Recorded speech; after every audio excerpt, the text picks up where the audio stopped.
Welcome to our YouTube channel DT networks 13 ऐड। तो अगर आपको हमारी वीडियो पसंद आई तो लाइक कीजिए, शेयर कीजिए और सब्सक्राइब कीजिए। तो आज हम बात करने वाले हैं श्री माँ वैष्णो देवी कटरा श्राइन बोर्ड कैसे पहुंच सकते हैं।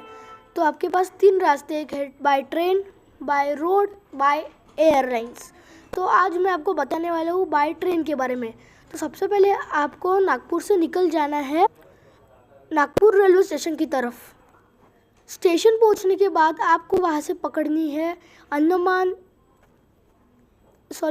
आपको पकड़नी है वहां से ट्रेन AP एक्सप्रेस यानी आंध्र प्रदेश एक्सप्रेस, जो यहाँ से दिल्ली जाती है, जिसका फेयर है 540 रुपीज़, जिसमें आप 15.25 आवर्स में नागपुर से दिल्ली रेलवे स्टेशन पहुंचने वाले हैं।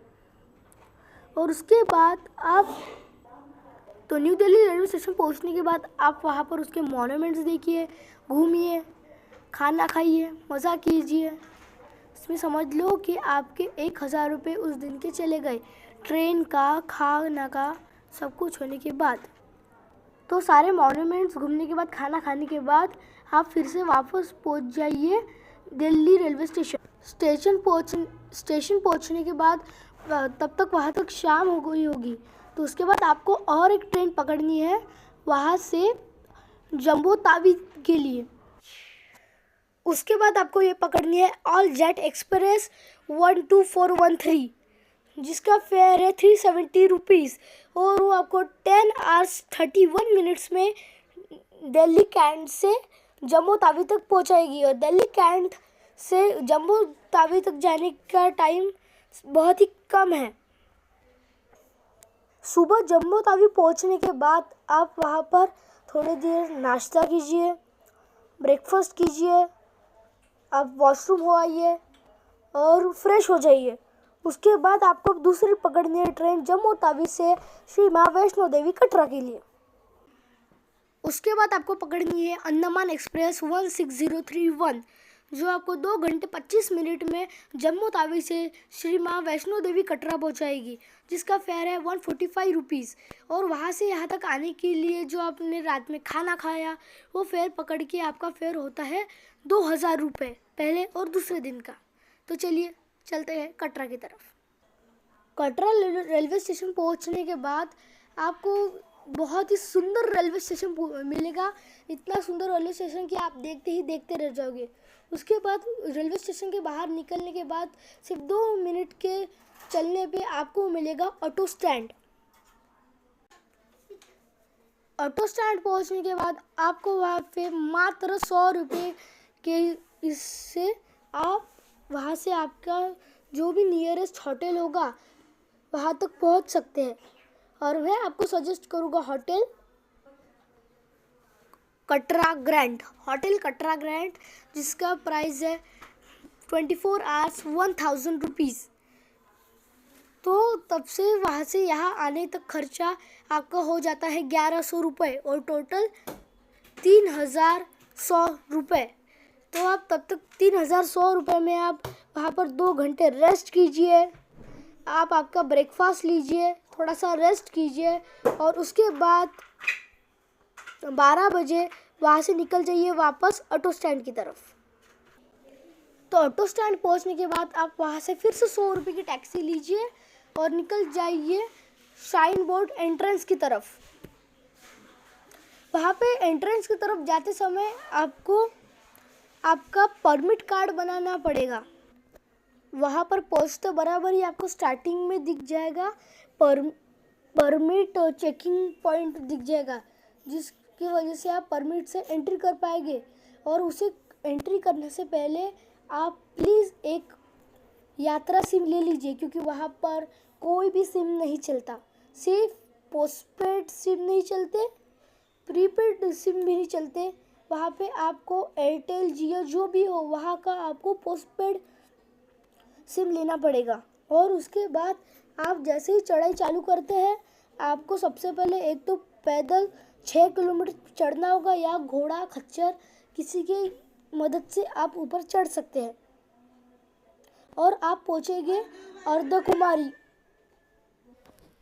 तो अर्धकुमारी पहुंचने के बाद वहां पर मंदिर में दर्शन कीजिए, जहाँ पे कम से कम 1 से 2 घंटे लग ही जाएंगे। और आप पैदल आए होगे तो वैसे भी रात हो गई होगी, और आप घोड़े खच्चर से भी आए होगे तो वैसे भी 3 या 4 बज गए होंगे।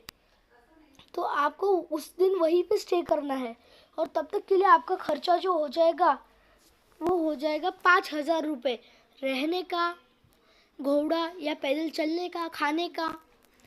और उसके बाद दूसरे दिन सुबह आपको निकलना है श्री माँ वैष्णो देवी की तरफ। और सुबह आप वहाँ से पकड़ सकते हैं एक बैटरी कार, जो कि अर्धकुंवारी से भवन के लिए चलती है। आप वहाँ पे बैटरी कार पकड़कर निकल जाइए भवन की तरफ, जिसका फेयर है सिर्फ 100 रुपीज़ पर पर्सन। आप जैसे ही वो फेयर देंगे, आप वैसे ही आने वाले 5 मिनट में आप मंदिर के सामने पहुँच जाएंगे। मंदिर के सामने पहुँचते बराबर ही आपको वहाँ से 3 या 4 घंटे की लाइन दिखेगी, जिस लाइन में आपको दर्शन करने के बाद आपके पक्के 10 बज जाएंगे, और तब तक आपका फेयर खर्चा जो हो जाएगा वो होगा 500 रुपये। उसके बाद आपको बिना कोई टाइम वेस्ट किए आपको निकलना है काल भैरव मंदिर की तरफ, जो वहाँ से 2 किलोमीटर है, और वहाँ पे घोड़ा, खच्चर और पैदल ही जा सकते हैं। आप काल भैरव मंदिर तक पहुँचने तक आपके पहुँच जाएगी 11 या 12। तो आपको वहाँ पे कोई भी विलम्ब करते बिना वहाँ पे दर्शन करना है। तब तक आपका फेयर प्राइस हो जाएगा 500 रुपये, और वापस आने तक आपके 2 या 3 बज जाएंगे। तो आप जैसे वापस वैष्णो देवी पहुँचते हैं, उसके बाद आप जैसे वैष्णो देवी से मंदिर से सामने आएंगे, और वहाँ से जैसे ही लेफ़्ट लेंगे तो वहाँ पे बाबा गाड़ी या फिर जो बच्चों को लेके जाते हैं रात के समय, वो वाले दुकानें रहेगी। और उसके लेफ़्ट साइड में रहेगा एक रेस्टोरेंट जो कि बहुत फेमस है। वहाँ से खाना खाइए, वहाँ पे खाना बहुत सस्ता मिलता है। और वहाँ तक आप वापस आते समय आपका 1,000 रुपये का खर्चा हो जाएगा, यानी टोटल 6,000 रुपये का। तो आपको बिना कोई टाइम पास करते वहाँ से फिर से बैटरी कार पकड़ के अर्धकुमारी पहुँचना है, और अर्धकुमारी से घोड़ा या खच्चर करके या पैदल आप वापस आपके होटल में पहुँच जाइए। वापस आते समय आपका जो टोटल खर्चा होगा वो होगा 7,000 रुपये, और आप वापस कटरा पहुँच जाइए। और बिल्कुल उसी तरह आपको वापस से वही ट्रेन पकड़नी है, और वापस नागपुर रेलवे स्टेशन, जम्मू तावी, फिर दिल्ली, कटरा, ऐसे आप नागपुर रेलवे स्टेशन पहुंच जाइए। और आपको ये पूरे टूर में जितने पैसे लगेंगे वो आई थिंक सो पर कैंडिडेट 12,000 लगेंगे, 12 से 14,000 रुपये। और अगर आप फैमिली के साथ आ रहे हैं तो 40,000 पकड़ के चलिए। और दो बच्चे और 2 एल्डर्स की बात करें तो आप 30,000 में ये पूरा टूर कर सकते हैं। Thank you. If you like our video, please like and subscribe our channel and share these videos, because we are at the starting point of our channel.